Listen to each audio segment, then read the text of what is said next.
ஸ்ரீ உய்யவந்தம்மன் ஜோதிட நிலையம். அனைவரும் நலம் பெற அம்மனை வேண்டுவோம். மதுரையிலிருந்து அஸ்ட்ரோ பாண்டியா. வணக்கம். இந்த பதிவுல நாம குரு பகவானை பத்தி பார்க்க போறோம்.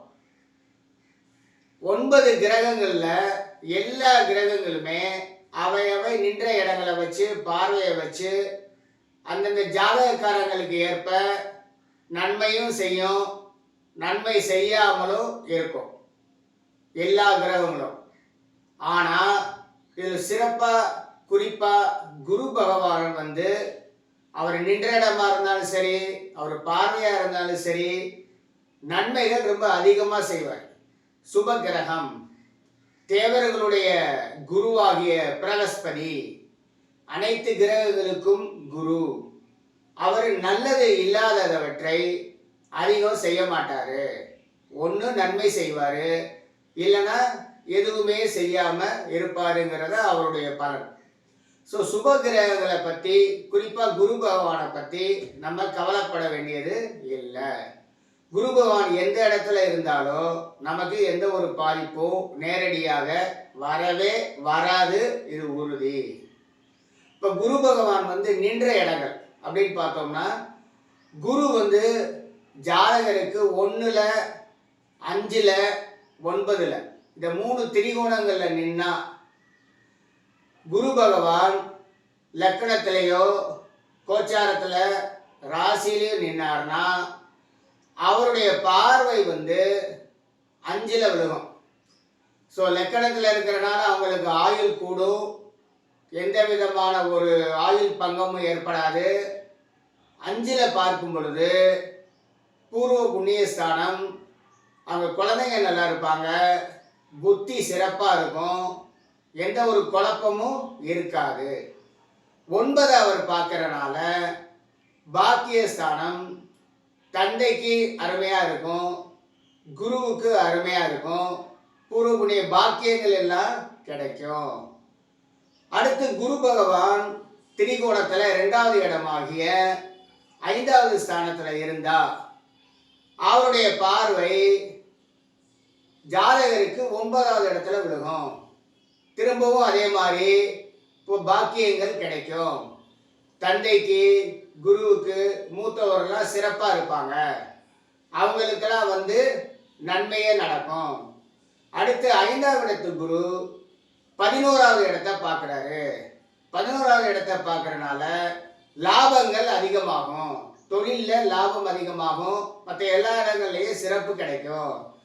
அடுத்து அவர் லக்னத்தை பார்க்கறனால 9ஆம் பார்வையா ஆயுள் பங்கம் ஏற்படாது, ஆயுள் கூடும்.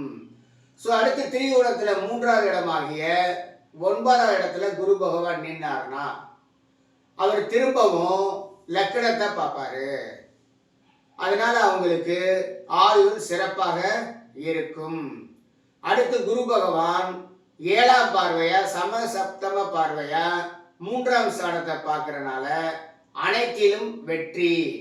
அடுத்து 9ஆம் பார்வையா அவர் புத்திரஸ்தானத்தை, பூர்வ புண்ணியஸ்தானத்தை, 5வது பாவத்தை பார்க்கறனால மீண்டும் குழந்தைகளால் சிறப்பு, குழந்தைகளால் பெருமை, குழந்தைங்க நல்லா படிப்பாங்க. அப்ப குரு பகவான் திரிகோணத்துல 1, 5, 9 எங்க இருந்தாலும் சிறப்பு தான். கேந்திரத்துல குரு பகவான் 1, 4, 7, 10ல் இருந்தார்னா, 4ல் இருந்தார்னா அவர் பார்வை தொழில் ஸ்தானத்துல விழுகும்.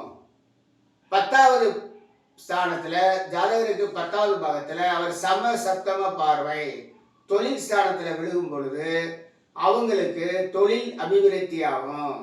அரசு பணியில இருந்தா அரசு அதிகாரிகள்ட்ட இருந்து அவங்களுக்கு சிறப்பான ஒரு பெயர் கிடைக்கும். தொழில் பண்ணிட்டு இருந்தாங்கன்னா தொழில் மிகவும் அதிகமாக விருத்தி ஆகும். அடுத்து குரு பகவான் 4வது இடத்துல இருந்து 8வது இடத்தையும் 9வது பார்வையா 12வது இடத்தையும் பார்ப்பாரு. இந்த இடங்கள் 8, 12 ஜாதகருக்கு மறைவு ஸ்தானம். அவர்களுக்கு எதிரிகள் இருப்பாங்க, மறைமுக எதிரிகள் அப்படின்னு சொன்னோம்னா குரு பார்வையால அவங்க எல்லாம் விலகி இருந்த இடம் தெரியாம காணாமல் போய்விடுவார்கள். 12வது ஸ்தானம் விரயஸ்தானம். அந்த விரயங்கள் குறையும், சுப விரயங்களாக மாறும். குரு பார்க்க விரயம் சுப விரயமாகும். வீடு கட்டுவாங்க, குழந்தைகளுக்கு திருமணம் செய்வாங்க, அது மாதிரி அமையும். அடுத்ததா 7ஆம் பார்வையா 7வது இடத்துல இருந்தார்னா லக்கணத்தை அவர் பார்க்கறனால இவர்களுக்கு ஆயுள் நன்றாக இருக்கும். அடுத்து 7வது இடத்துல உள்ள குரு பகவான் 11வது இடத்துல பார்க்கறனால லாபங்கள் கூடும். மேலும் அவர் 9வது பார்வையா 3வது பாவத்தை பார்க்கறனால வெற்றி அடைவார். அவருக்கு வெற்றி நிச்சயம். அடுத்து 10வது இடத்துல கேந்திரத்துல 4வது இடமாகிய 10வது இடத்துல இருந்தார்னா குரு பகவான் 2வது குடும்பஸ்தானத்தை பார்ப்பார். குடும்பத்தில் மகிழ்ச்சி ஓங்கும், சிறப்பாக இருப்பார்கள். 4ஆம் ஸ்தானத்தை அவர் பார்ப்பதால் சுகம் பெருகும், வண்டி வாகன சேர்க்கை உண்டாகும், சொத்து சேரும். மேலும் அவர் 9வது பார்வையாக 6வது ஸ்தானத்தை பார்ப்பதால் கடன் ரோகம் குறையும், கடன் தீரும், ஆரோக்கியம் மேம்படும்.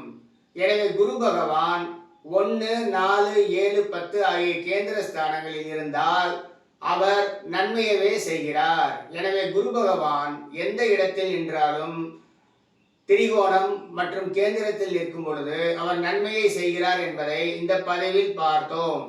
அடுத்த பதிவில் குரு பகவானுடைய மற்ற இடங்களின் சிறப்புகளை பார்ப்போம். நன்றி.